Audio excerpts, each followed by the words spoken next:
नमस्कार दोस्तों, धर्म रहस्य चैनल पर आपका एक बार फिर से स्वागत है।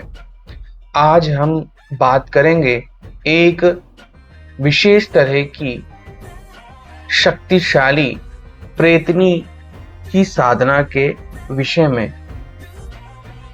इन शक्तियों को जो एक बार सिद्ध कर लेता है, फिर यह उसके साथ सदैव के लिए विराजमान हो जाती हैं और प्रेमिका के रूप में प्रेतनी सदैव साधक के साथ वास करती है, उसकी समस्त इच्छाओं को पूरा करती है और विभिन्न प्रकार के तांत्रिक रहस्यों के राज भी खोलती रहती है। यह साधना एक शक्तिशाली प्रेतनी शक्ति की साधना मानी जाती है। हम जानते हैं कि प्रेतनी, भूतनी, डाकिनी, पिशाचिनी, विभिन्न प्रकार की मृत आत्माएं सभी अलग अलग तरीके से साधक से सिद्ध होती हैं। ऐसे में हम इन चीजों से बचने के लिए और उनसे विभिन्न प्रकार के कार्यों को कराने के लिए भी अलग अलग तरीके के कार्यों को करते हैं। ऐसे में हम लोग इन शक्तियों को सिद्ध करके विभिन्न प्रकार की दुर्लभ सिद्धियां प्राप्त कर सकते हैं। ये साधनाएं सरल भी हैं और जल्दी सिद्ध हो जाने वाली भी हैं। विशेष तरह के प्रपंच की भी आवश्यकता नहीं पड़ती। पूजा के विभिन्न प्रकार के जो विधान हैं, उनकी भी आवश्यकता नहीं होती है। केवल मंत्र जाप और उस रहने के विशेष स्थान से सभी प्रकार के लाभ प्राप्त हो जाते हैं। इसलिए यह साधनाएं जल्दी सिद्ध हो जाने वाली तांत्रिक साधनाएं मानी जाती हैं। प्रेतनी को जो भी व्यक्ति सिद्ध करना चाहता है, उसे कुछ बातें सदैव धारण कर लेनी चाहिए। पहली बात कि ऐसा व्यक्ति प्रेमिका के रूप में ही प्रेतनी को प्राप्त करता है, क्योंकि प्रेतनी सदैव प्रेमी के रूप में ही पुरुष साधक को चाहती है और यह स्त्री साधिकाओं से सिद्ध नहीं होती है। इसलिए इस बात को सदैव ध्यान रखना चाहिए। दूसरा महत्वपूर्ण विषय यह है कि अगर कोई प्रेतनी मंत्र की साधना करना चाहता है, तो उसे निर्भीक होना सबसे ज्यादा आवश्यक है, क्योंकि जिसका भी हृदय कमजोर है, वह इस तरह की साधनाएं नहीं कर सकता है। अगर ऐसा वह करता है तो उसे दिल का दौरा भय पड़ने के कारण पड़ सकता है और उसकी मृत्यु तक हो सकती है।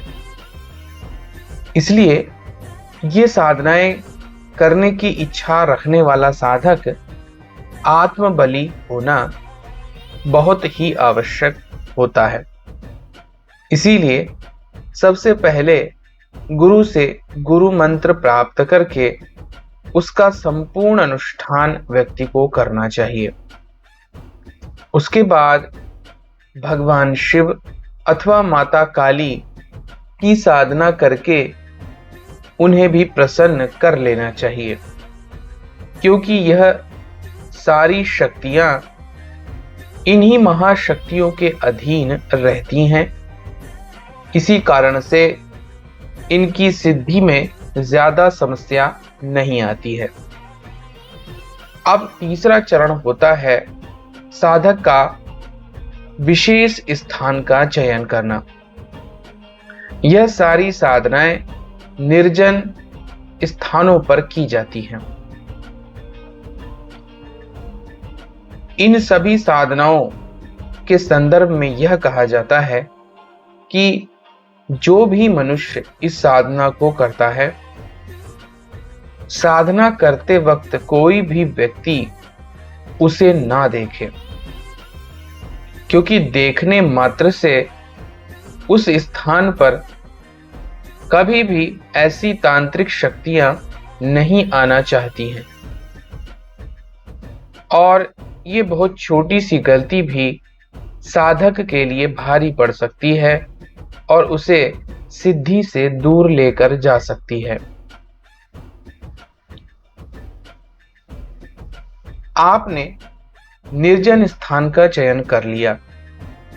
दूसरा महत्वपूर्ण बात होती है रात्रि काल। ये जितनी भी साधनाएं होती हैं, इनके लिए रात का समय सबसे ज्यादा उपयुक्त माना जाता है। रात्रि में यह साधनाएं अधिक प्रभावशाली होती हैं, जब सूर्य का प्रकाश पूर्णतः उपस्थित ना हो। चंद्रमा के प्रकाश में यह शक्तियां अधिक बलशाली हो जाती हैं। इसके अलावा घोर अंधेरी रात में भी ऐसी शक्तियों की साधना अधिक तीव्र हो जाती है। इसीलिए अमावस्या, चतुर्दशी, जो कि कृष्ण पक्ष की हो, सबसे ज्यादा उपयुक्त मानी जाती हैं इस तरह की तांत्रिक साधनाओं के लिए। इसके अलावा अब आपने यह दोनों चीजों का चुनाव कर लिया।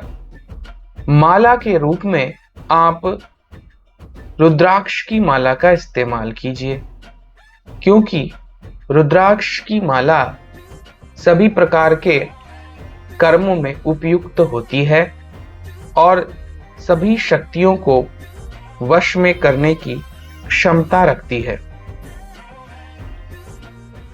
इसके अलावा चाहे प्रेतनी हो, पिशाचिनी हो या इसी तरह की अन्य शक्तियां, अगर आपके पास माला की उपलब्धता नहीं है तो भी आप ऐसी साधनाओं को कर सकते हैं।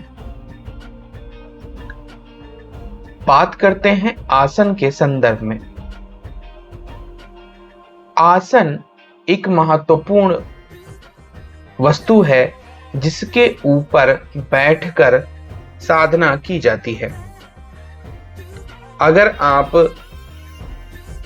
साधना करने जा रहे हैं तो ऐसे में आपके पास एक उपयुक्त आसन होना बहुत ही अनिवार्य होता है। लाल रंग का ऊनी कंबल का आसन सर्वथा तांत्रिक साधनाओं के लिए उपयुक्त है।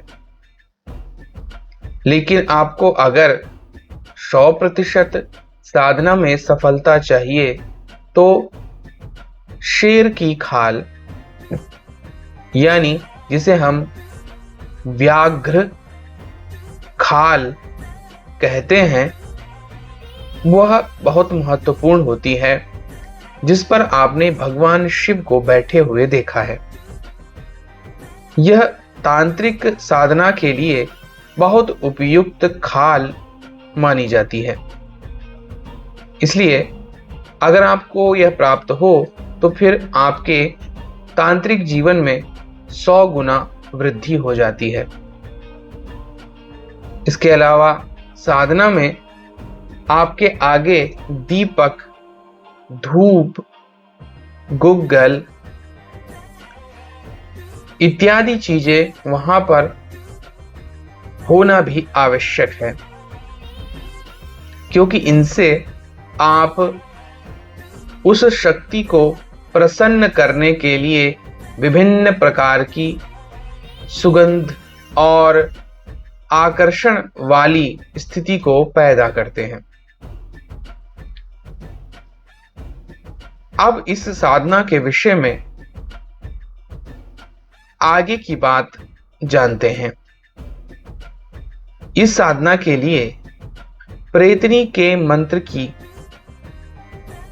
विधि करते हुए रात्रि काल में किसी निर्जन स्थान वाली जगह पर वट वृक्ष की जड़ में बैठकर मंत्र का 8 सहस्त्र अर्थात 8000 की संख्या में मंत्र जाप करना चाहिए।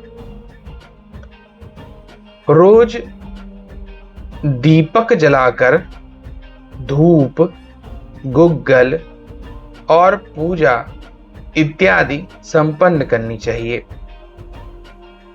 फिर रोजाना रात्रि में इसी प्रकार करते हुए 8000 मंत्रों का जाप करना चाहिए।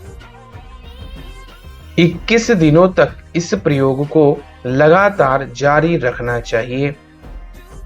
इस दौरान साधक पूर्ण ब्रह्मचर्य और मन की शुद्धता रखे। तब किसी भी रात्रि में अर्धरात्रि के व्यतीत हो जाने पर प्रेतनी साधक के समक्ष प्रकट हो जाती है। उस वक्त साधक को चाहिए कि वह धूप, दीप, गंध, अर्घ्य इत्यादि देकर प्रेतनी का पूजन करे। ऐसा करने से प्रेतनी प्रसन्न होकर साधक को वरदान देती है और उस साधक के सदैव वशीभूत रहकर उसकी प्रत्येक इच्छा को पूरी करती है। जिस समय प्रेतनी प्रकट हो उस समय साधक के लिए आवश्यक है कि वह उसके स्वरूप को देखकर भयभीत न हो और दृढ़ निश्चय और भक्ति के साथ प्रेतनी का पूजन और सत्कार करे। ऐसा करने पर प्रेतनी अति सुंदर नव विवाहिता वधू की तरह बनकर साधक के साथ समागम करती है और उसे प्रसन्न रखती है। अगर साधक भयभीत हो जाता है तो फिर साधक का अनिष्ट अवश्य होता है। प्रेतनी को आप तीनों वचनों में अवश्य बांध लीजिए और उससे उसकी कोई निशानी भी अवश्य ही मांग लेनी चाहिए ताकि वह आपके सदैव नियंत्रण में रहे और बिना आपकी इच्छा के कुछ भी और ना कर सके। यह एक शक्तिशाली प्रेतनी होती है जो प्रेमिका के रूप में साधक के पास सदैव विराजमान रहती है। साधक जब भी इसे कोई कार्य सौंपता है उसे यह तुरंत ही कर डालती है। तो यह थी शक्तिशाली प्रेतनी साधना। अगर आज का वीडियो आपको पसंद आया है तो लाइक करें, शेयर करें, सब्सक्राइब करें। आपका दिन मंगलमय हो। धन्यवाद।